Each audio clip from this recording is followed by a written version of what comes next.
Como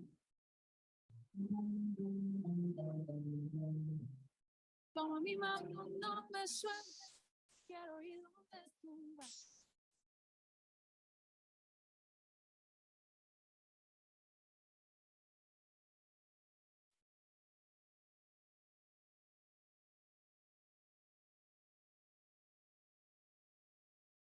Si se humillare mi pueblo, sanaré su tierra.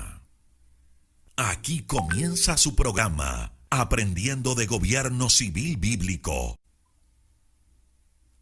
¿Te has preguntado cuál es la forma de gobierno correcta propuesta en la Biblia para una persona, una familia y una nación?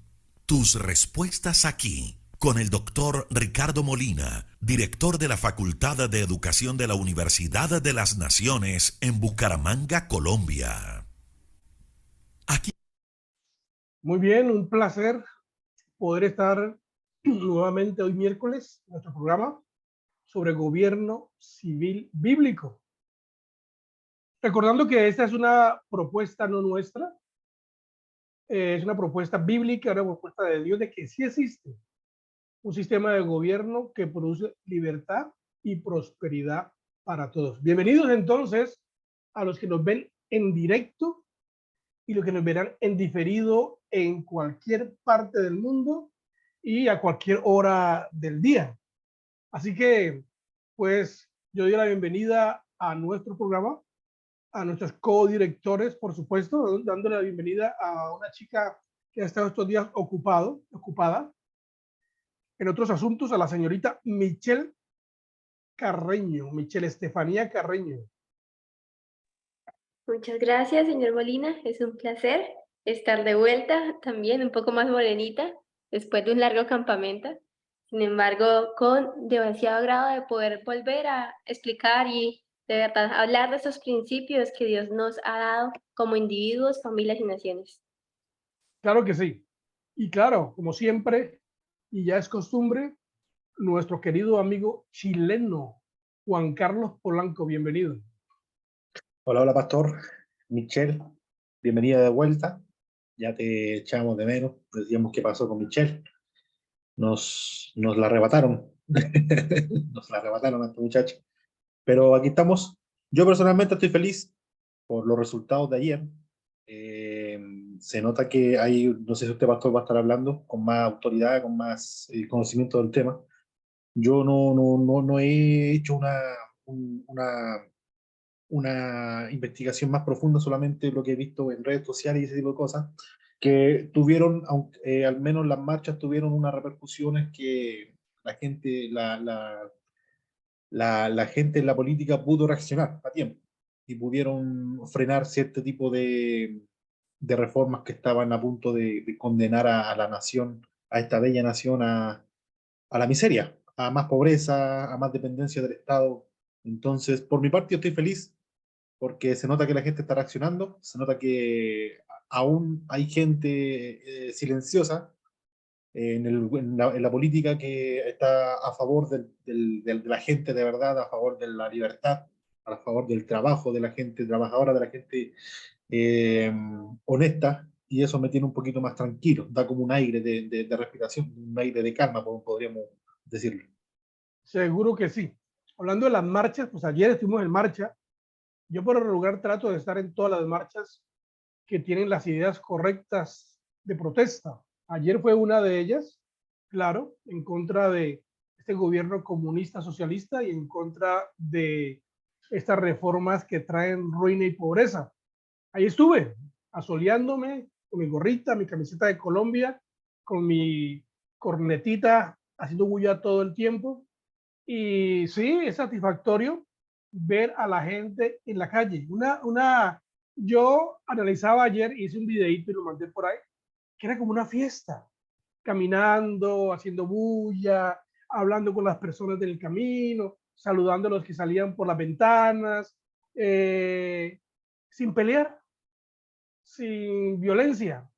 Sin Y yo saqueo. decía, ¿ah? Sin saqueo. La gente que Sin tenía saquear, la gente pasando que, por, la gente pasando que por los tenía negocios. la gente no cerraba, no tenía Claro, miedo. la gente pasaba por los negocios, cantidad cientos de personas y saludando a los empresarios, con los brazos abiertos, todo en paz, pero claro, con un objetivo. Y yo hablaba con algunas personas antes de eso, y las invitaba a marchar, pero ¿para qué va a marchar? Eso no tiene sentido. Pareciera que no tiene sentido, pero una persona en la marcha cuenta. Muchos no van a la marcha porque dicen, eso no tiene sentido, uno va allá y eso qué peso tiene.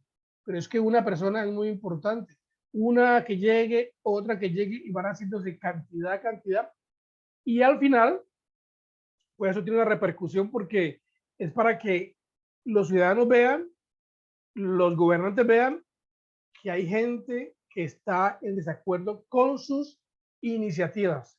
Claro que quiero explico esto aquí al aire. Las marchas, las protestas pacíficas como estas, son el último paso que una sociedad debe dar cuando no encuentra soluciones. Bueno, nosotros en Colombia y en Latinoamérica vivimos al borde. Los gobiernos con sus iniciativas nos mantienen al borde y pues los otros pasos anteriores a esto se han dado, no funcionan. Entonces lo único que los colombianos, los latinoamericanos tienen para hacerse oír un poco es salir a la calle porque los otros caminos no funcionan, no son escuchados.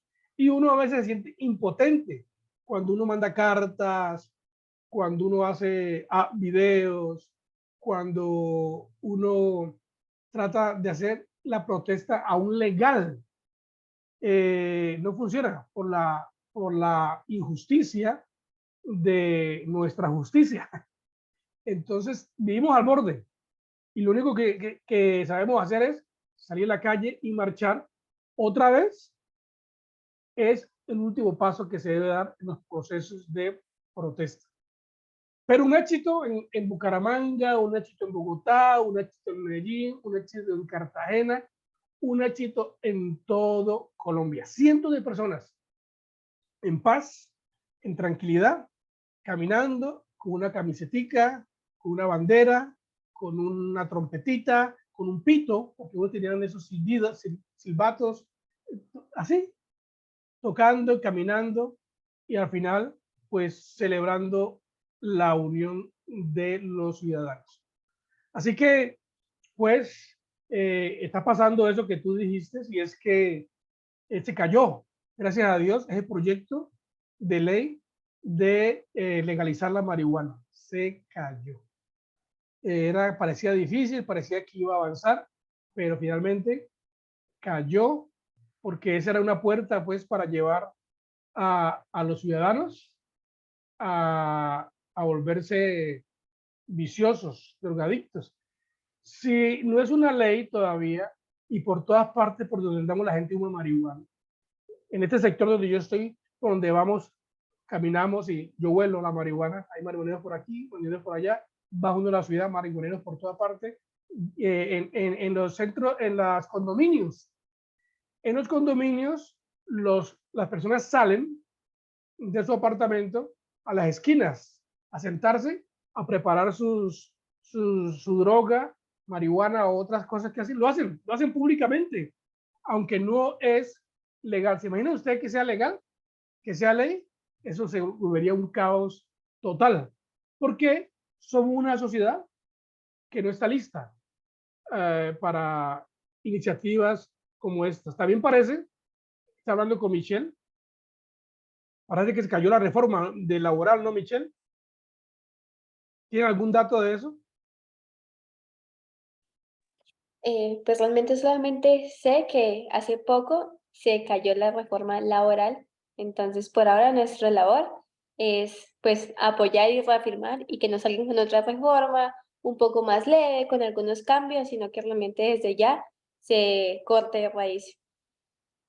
Todavía falta la reforma pensional, la reforma carcelaria, que es un caos también, la reforma de salud, que están ahí. ¿Y qué le decía yo a Michelle esta mañana? Esta gente comunista, socialista, se creen que son muy inteligentes, pero son a la vez brutos. Porque este gobierno llega llega al poder y mete todo ese paquetazo de una, pues claro, un caos. La gente reacciona, ¿eso qué es? Pero si fueran inteligentes, dice, bueno, vamos a ver cómo hacemos. Tienen 4 años para ir pasito a pasito sin que nadie proteste y ahí comienzan a entrar. Pero gracias a Dios que son brutos, que no la saben todas. Y entonces metieron todo ese paquetazo y pues la gente no se aguanta semejante insensatez, semejante locura. Están pasando entonces cosas buenas como esas. No todo es malo, gracias a Dios, ¿no? Hay muchas otras cosas malas, iniciativas malas, pero podemos dar noticias buenas como esa. Y bueno, estamos hablando de la filosofía de ruina y pobreza. Y hoy el tema continúa saliendo del comunismo, saliendo del comunismo. Déjenme les pongo a ustedes la diapositiva para que arranquemos con esta diapositiva hablar de nuestro tema hoy, saliendo de el comunismo. ¿Dónde está? Ya, aquí está, aquí la tengo.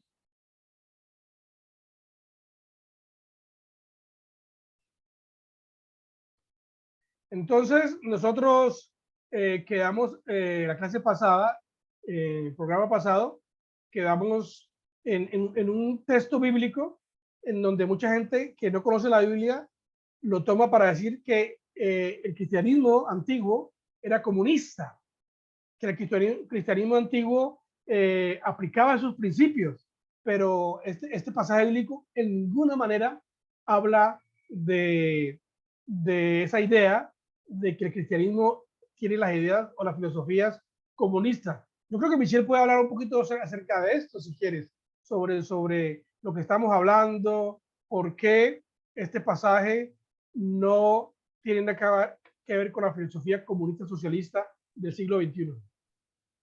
Así es, Molly. Y con respecto a este pasaje, la verdad es que lo conozco muy bien, porque cada vez que voy a la universidad o me encuentro con mis amigos del colegio, repiten una y otra vez, pero la Biblia no es como comunista, porque ellos ven a un Jesús que para ellos inició un movimiento comunista y ellos lo reafirman con este pasaje que están hechos. Voy a leerlo para poder empezar a estudiarlo y ver las razones. Dice: sobrevino temor a toda persona y muchas maravillas y señales eran hechas por los apóstoles. Todos los que habían creído estaban juntos y tenían en común todas las cosas. Entonces aquí es donde empiezan a tomar. ¿Cómo así que en común tenían todo? Luego sigue el pasaje. Y vendían sus propiedades y sus bienes, y los repartían a todos según la necesidad de cada uno, y perseverando unánimes cada día en el templo. Y partiendo el pan en las casas, comían juntos con alegría y sencillez de corazón, alabando a Dios y teniendo favor con todo el pueblo. Y el Señor añadía cada día a la iglesia los que habían de ser salvos.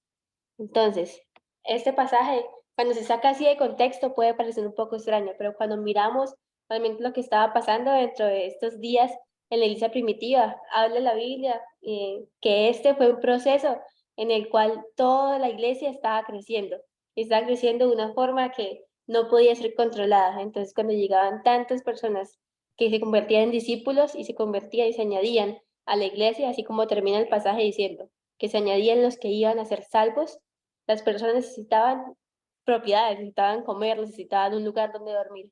Y es allí donde empezaban a dar voluntariamente. Y ahí está la palabra clave para entender el texto.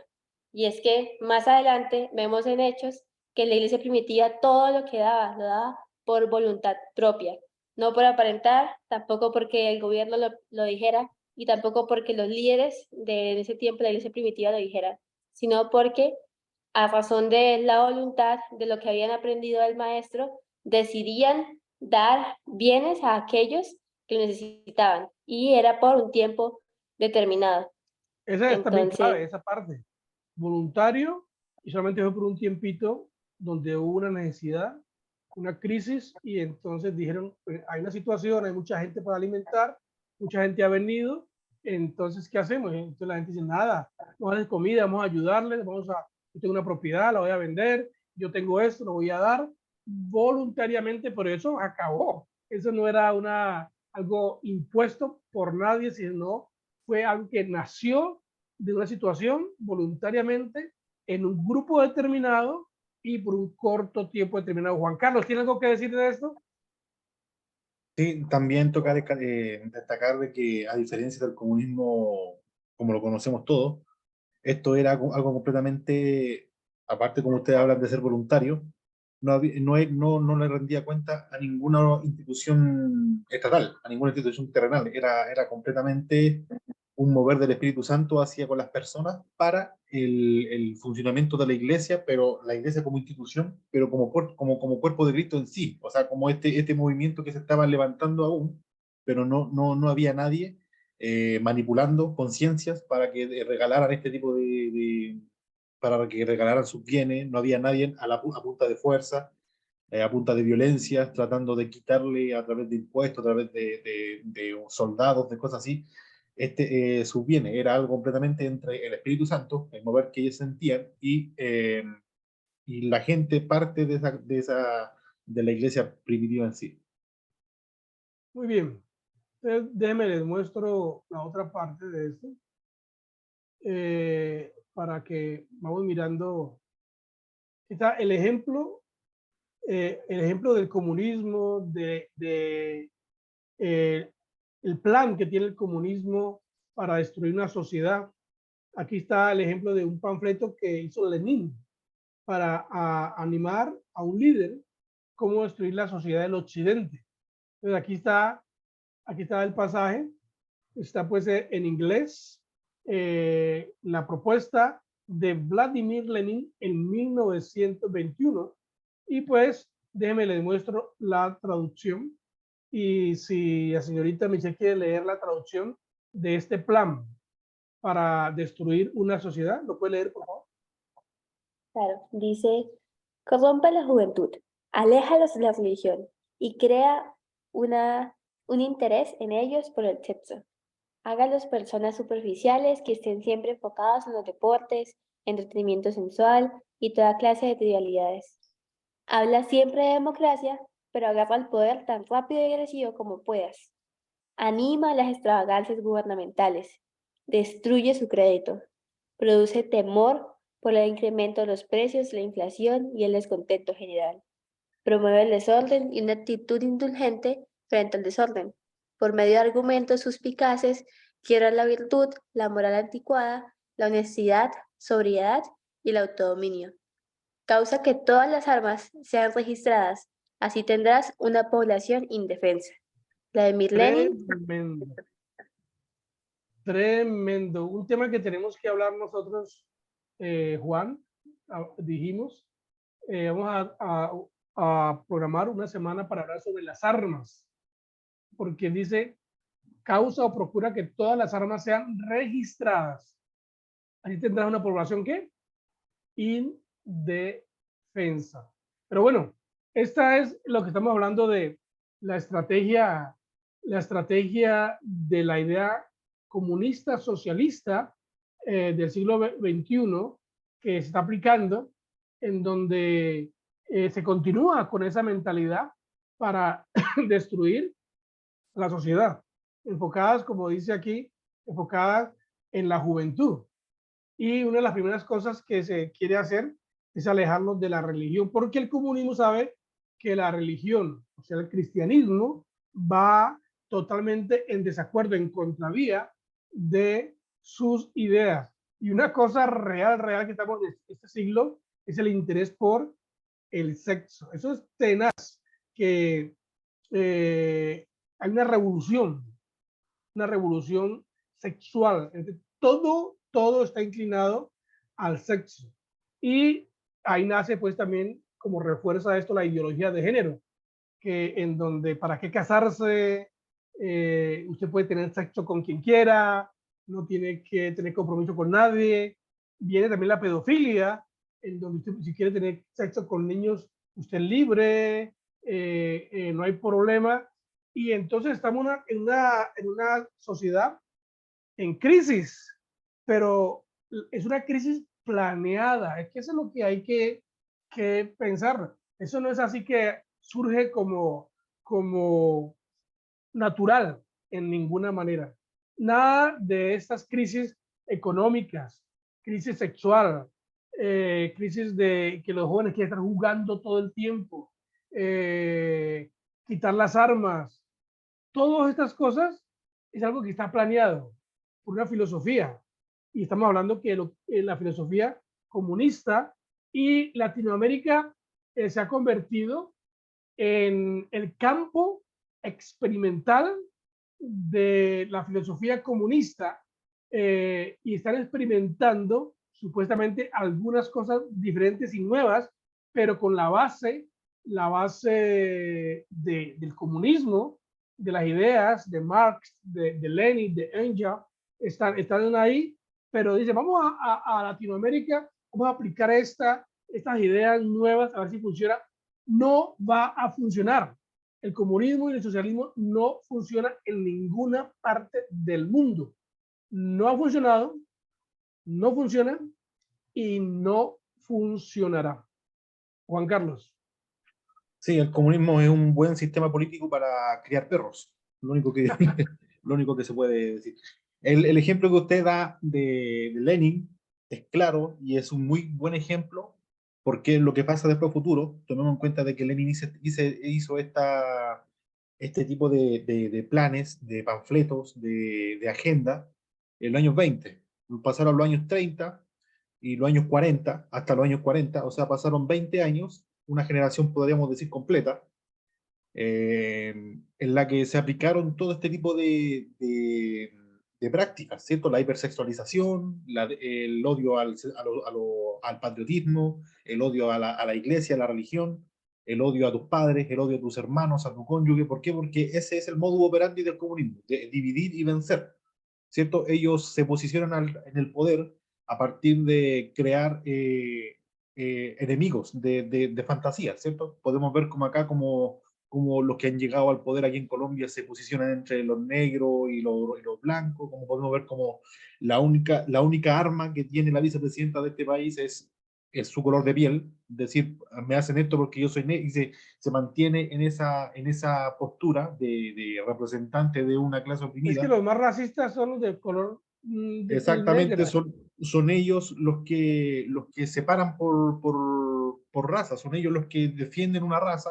Hay lugares en Estados Unidos, en el Bronx, donde la gente blanca ni siquiera puede entrar, porque los negros son gente súper racista. Tenemos personas también como, bueno, a mí me gusta el mundo del boxeo, pero podemos ver gente como Mohamed Ali, que también es una persona muy, muy racista en contra de la gente de otra religión y la gente de otra raza étnica también. Se tomó muy, muy a pecho la lucha racial de los años 60, 70, con las Panteras Negras, con la muerte de Martin Luther King Jr., de Malcolm X, de todos ellos. Y así podemos ver cómo se posicionan en este poder. Pero la realidad demuestra cómo este tipo de luchas que ellos hacen, este tipo de maniobras que ellos hacen, no sirven para nada, son fantasías. ¿Por qué? Pasaron los años 30, llegaron los años 40, Lenin muere, llega Stalin y Stalin asume el poder de Rusia, asume el mando de Rusia, con una nación completamente desmoralizada, o sea, inmoral. Los jóvenes no querían a su patria, no querían tener hijos, las mujeres no querían casarse, no querían esto, odiaban a la religión, odiaban a todo. Estaba un país completamente desmoralizado y les pegó un golpe de realidad. Ese golpe de realidad fue la guerra. Y entonces, ante un golpe de realidad, valga redundancia, real, que de verdad un enemigo real te está invadiendo, no estos enemigos imaginarios que ellos creaban para posicionarse en el poder, se dieron cuenta de que todos aquellos que habían panfletado, perdón, todo aquello que ellos habían panfletado era puro humo, pura ficticia y no servía de nada. ¿Qué es lo que tuvieron que hacer? Volver a ser un país conservador. Volvieron a ideologizar a los jóvenes para que tuvieran muchos hijos. El hombre tiene que ser un hombre fuerte, trabajador, ¿cierto? La mujer una mujer de casa, con hartos hijos, que críe bien a sus hijos, pero todo bajo el manto de la madre patria, ¿cierto? Ya no había iglesia, no había nada. Era todo hacia la madre Rusia, porque el comunismo funcionaba de esa manera. Pero se dieron cuenta que el conservadurismo, que el sentido común, que familias fuertes, hacían naciones fuertes.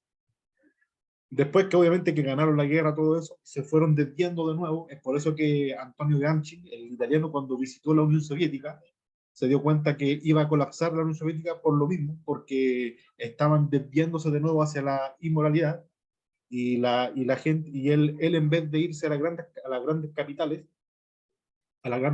a Moscú, a Leningrado, a Stalingrado, donde el comunismo estaba pegando más duro, él se fue a los lugares más rurales, a los campos. Entonces se dio cuenta que los lugares más rurales donde el Estado no tenía tanta intervención, la gente todavía seguía adorando a Dios, la gente se seguía reuniendo, se seguían congregando, las familias seguían teniendo hijos en grandes cantidades conservadores. Disculpen el ruido, hay unos niños jugando fuera. Tenían un montón, o sea, las familias seguían siendo conservadoras. Y Antonio Gramsci, que es el único comunista que yo le tengo respeto porque es un visionario, el hombre miró a futuro, y él dijo, este sistema se va a caer por lo mismo, porque la gente está adorando a Dios, no está adorando al Estado. Entonces, y colapsó completamente la Unión Soviética a finales de los 80. Esa es una de las razones por las cuales el comunismo socialista progresista del siglo XXI no quiere la iglesia, no quiere la religión, está en contra de la religión, porque la religión o el cristianismo es el enemigo número uno de esas ideas totalmente desvirtuadas, ideas totalmente fuera de la razón. Déjenme, les coloco otra diapositiva entonces, algo que dijo una mujer llamada Ayn Rand. Ella dijo lo siguiente, déjenme la coloco y también para seguir analizando. A ver, nuestra lectora, por favor. Ayn Rand. Ayn Rand, quien era historiadora, fue influenciada por las ideas de libertad americana.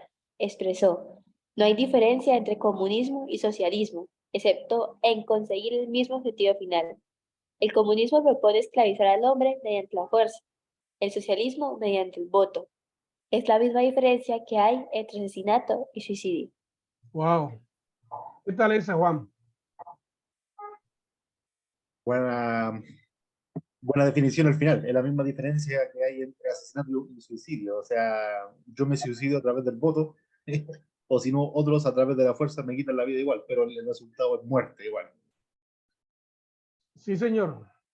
El comunismo se esclaviza por fuerza y el socialismo mediante el voto. Es decir, pues engaña a las personas para que voten por un sistema que va a salvarlos de la crisis que ha creado ellos mismos, pero tienen que votar, como pasó ahora con Colombia.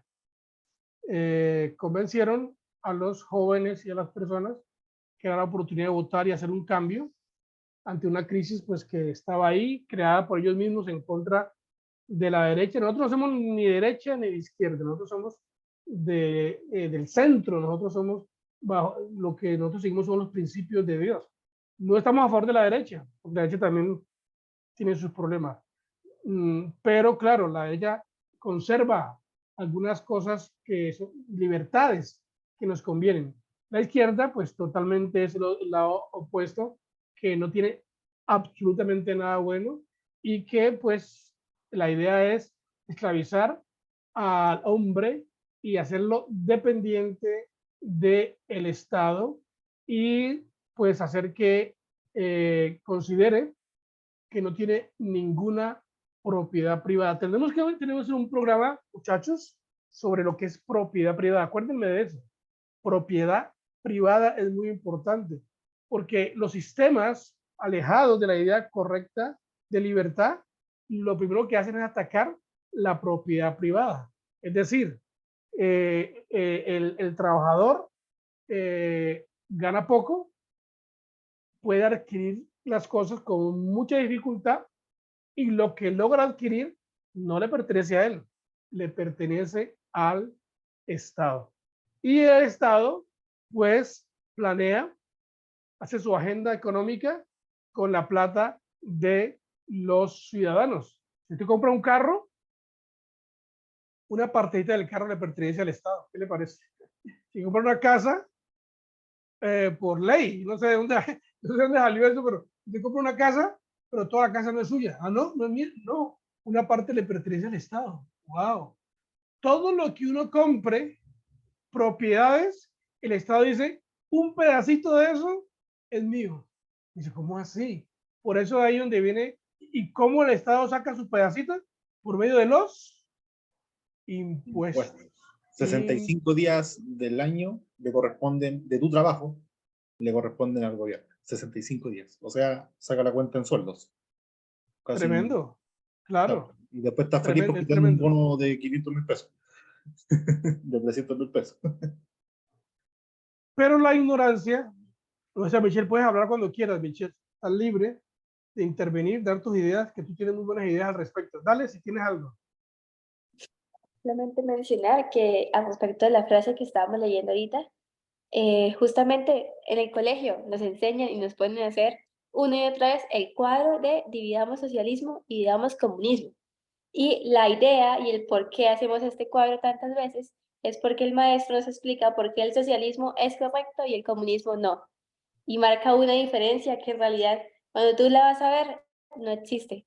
Porque como decía en la frase, pero también cómo podemos expandir la idea, los dos parten de lo mismo, una filosofía en la cual se ha distraído tanto a la sociedad y se le ha dado tanta insatisfacción, poniendo los unos contra los otros, partiendo completamente del odio, que al final, ya sea por voto o por decisión de suicidarse, o porque alguien más les impone, llegan al mismo objetivo, que es una muerte en la cual cae por sus propias filosofías erradas. Entonces aquí está que debemos tener también claro que el socialismo y el comunismo al final son nombres para un sistema en el cual la propiedad privada no existe y la libertad mucho menos. Claro, ustedes saben que Marx pues, hace su propuesta comunista, la hace y no la puede llevar a la práctica.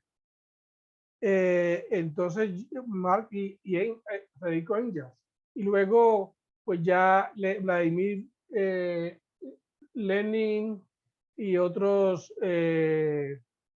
déspotas líderes toman esa idea y tratan de aplicarla en la sociedad y entonces cambia el nombre como socialismo. Pero es lo mismo. Comunismo es la filosofía y el socialismo es tratar de aplicar esa filosofía a una sociedad en donde al aplicarlo, comprobado históricamente, no funciona.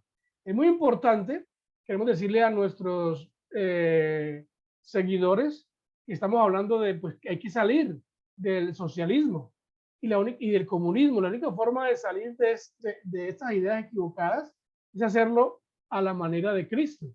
O lo hacemos a la manera de Dios o lo hacemos a la manera del hombre. Las dos cosas tienen sus repercusiones. Hemos dicho, decisiones tienen consecuencias. Entonces, si lo hacemos de la manera de Cristo, pues hablamos de la revelación divina de Dios. Y donde nosotros hablamos algo muy importante, que Cristo es el punto principal, el punto focal de la historia. Ahí esa parte es muy importante si queremos realmente nosotros entender cómo salir de estas ideas equivocadas, comunistas, socialistas. Porque si lo hacemos a la manera del hombre, entonces el hombre dice, es que el intelecto del hombre es evolutivo, evoluciona. Y entonces ahí es donde entra la idea de el progresismo y el socialismo. Entonces, tenemos que decidir qué idea vamos a seguir. ¿La idea de Cristo, la idea de Dios o la idea del hombre? Ahí está pues la gran decisión porque de esa decisión que se tome repercute cualquier otra iniciativa. Y si se sigue en seguir la idea de Dios, entonces pues eso tiene unas consecuencias determinadas. Y seguimos la idea del hombre, pues ahí es donde salen las falsas filosofías de la anarquía y de la tiranía y de todas las otras ideas que surgen como consecuencia de estas dos ideas, bien sea anarquía o bien sea tiranía. Michelle, ¿algo al respecto? Mm, Pues solamente que podamos recordar como que esas ideas de tiranía y de libertad también nacen de una educación que se da desde muy pequeños, pero que también se puede dar a través de charlas y de entendimiento de la palabra. Y como tú estabas hablando, esta transformación se debe hacer de la manera de Dios, si no va a caer en el progresismo, va a caer en ideas humanas, va a caer en intentos fallidos por resolver un problema que proviene de pues, del interno, el pecado que en las personas, de aún la insatisfacción, las distracciones que por tanto tiempo han venido estando en la sociedad. Así es. Es muy importante entonces tener claridad porque tenemos evidencias históricas de naciones que rechazaron la idea de Dios, rechazaron a Cristo y abrazaron las ideas del hombre. Y las consecuencias que son sociedades violentas, sociedades económicamente destruidas. ¿Como quién? Como Venezuela. Una sociedad que abrazó el comunismo socialista progresista del siglo XXI, lo abrazó totalmente y la consecuencia es tenaz, como la vemos hoy en día. Nosotros aquí en Colombia nos hemos librado porque ha habido una mezcla de sistemas. No se ha abrazado el comunismo socialista totalmente. Y no vamos a abrazar, porque los colombianos no somos bobos, por eso estamos marchando, por eso estamos en contra, porque este gobierno quiere que se abrace sus ideas. Pero nosotros, pero los colombianos, no hay que ser muy inteligente, por decir algo, para darse cuenta, cuando se abraza una idea de esa magnitud, el resultado ya sabemos cuál es. Está claro en Venezuela, está claro en Cuba, está claro en Bolivia, está claro en Chile, está claro en Argentina, está claro en otros países del mundo que eso no funciona. Fíjense ustedes, en un discurso en Alemania, el presidente Petro se lamentó que la muralla haya sido, la muralla que dividía las Alemanias, haya sido destruida. Primera vez, según las noticias, que un personaje de esa magnitud expresa que se lamenta de que la gente sea libre. Increíble. O sea, eso muestra la distorsión mental de un líder. Juan Carlos. Sí, lo que usted decía sobre que nosotros no somos izquierda ni derecha, nosotros apelamos en contra a favor de la libertad bíblica. Debemos apelar con base bíblica y si encontramos tiranía en izquierda o la derecha, la vamos a confrontar A pase combatir. donde pase, a combatir sea donde sea. La corrupción en la derecha, nosotros también, la esclavización. Hay leyes, en el caso de Chile, la mayoría de las leyes inmorales en cuanto a homosexualidad, en cuanto a aborto, en cuanto a esto, vienen de la derecha más que de la izquierda. Han sido más los precursores la derecha que de la izquierda. Entonces nosotros debemos Fíjate que combatir. sí, porque la izquierda, históricamente, la izquierda no acepta el LGTBI, no lo acepta. No acepta los homosexuales en una sociedad, la No, izquierda. no. En cambio, la Tenemos, derecha promueve esas cosas. sí, sobre todo los marxistas clásicos, los clásicos, estamos hablando de los del siglo pasado, el Che, Fidel, en el caso de Chile, Salvador Allende, comunista, que decía, Salvador Allende era médico y él decía que el homosexualismo era una enfermedad mental. El Che Guevara decía, mandaba a los homosexuales a los campos de concentración de Guadalcanal, no de Guanacaví, no me acuerdo cómo se llaman los campos de concentración de trabajo forzados que tenía para homosexuales, porque Guantánamo. el lema de él que tenía, él tenía un lema que decía, la revolución necesita hombres, no peluqueros. ¿Cierto? O sea, Pol Pot simplemente los mataba. O sea, Lenin, Stalin también en trabajo forzado. Entonces, es irrisorio que hoy en día la izquierda, o sea, que los lobby LGTB se camuflen detrás de la izquierda, Siento que siendo que la izquierda históricamente ha sido los máximos asesinos de homosexuales Los más perseguidos de la historia. Pero usted decía algo y es muy importante dejar algo claro.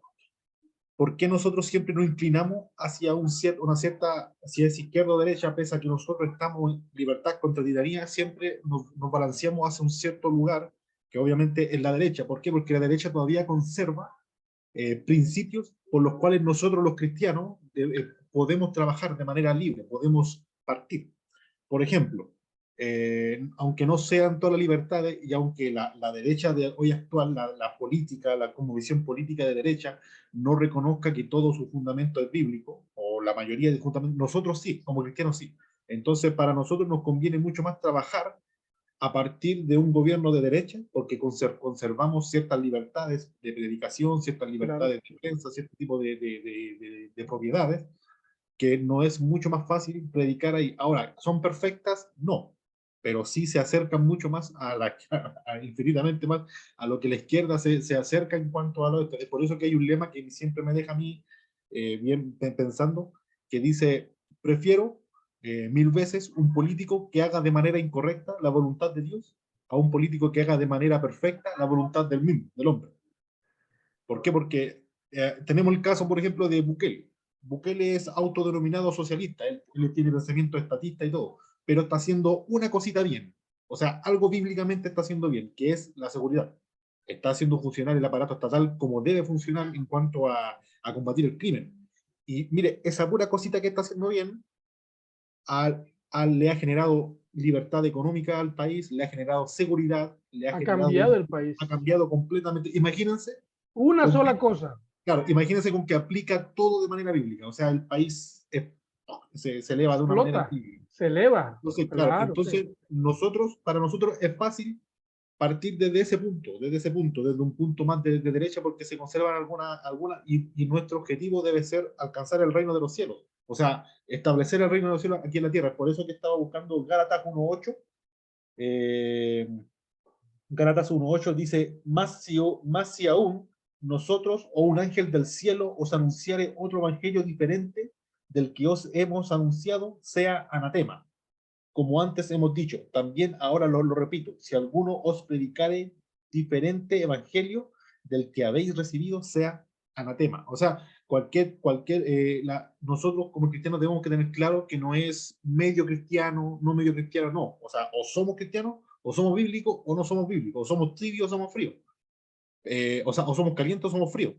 O sea, no podemos ser, pero obviamente sabemos estratégicamente que es muy difícil establecerlo hoy en día. Si nosotros, por ejemplo, si el pastor Ricardo fuera el presidente de la nación hoy en día y con los pensamientos que tienen, que nosotros sabemos que son los correctos, pero la mayoría de las personas no.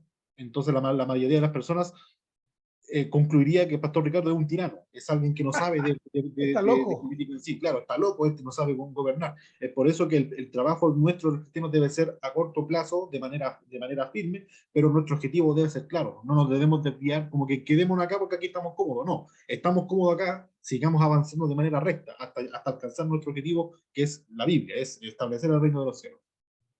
Así es. Bueno, el tiempo se nos ha ido. Como siempre, el tiempo se nos va rápido porque somos 3 personas que entendemos de los temas y los desarrollamos. Se nos despedimos, Michelle. Mire, la próxima semana, muchachos, de una vez pongamos el tema para que la gente lo sepa. Hablemos de la propiedad privada. La próxima semana, propiedad privada. ¿Cuán importante es la propiedad privada en una sociedad? Michelle, nos despedimos. Bueno, con mucho más que decir, pero también con nuevos días y nuevos programas, nos despedimos. Bendiciones del Altísimo. Bendiciones. Bendiciones.